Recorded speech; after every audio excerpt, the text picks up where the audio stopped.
issues as significantly as they need to with the environmental movement. I've heard you talk about that before with Bill Warriors and some of the other interviews you've done, and I wondered if you could elaborate a little more on the problems that you see with the sort of superficial media coverage that environmental issues and a lot of the energy issues get today.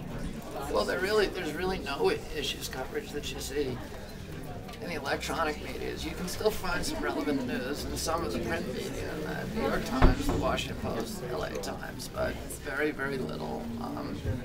Because, and you know, the problem is that we had a law in this country that was passed in 1928 called the Fairness Doctrine, and it said that the airwaves belong to the public. The broadcasters could be licensed to use them, but only if they use them to promote the public interest and to advance democracy.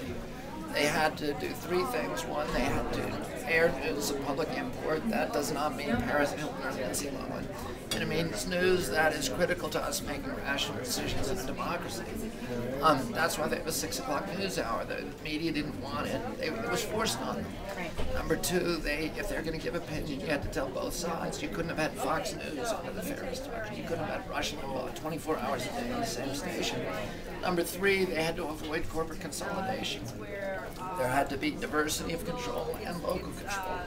Ronald Reagan abolished the Fairness Doctrine in 1988 as a favor to the Christian right, which was already plotting the takeover of AM radio, which is now complete, and as a favor to the big studio heads who had helped him get elected, who were plotting the takeover of all media.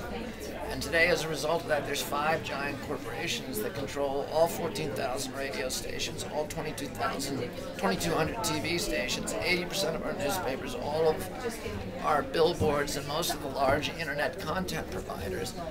And they no longer have a public obligation, so their obligation is to their shareholders. And they meet that not by telling us news that we need to understand to make rational decisions in a democracy, but by entertaining us.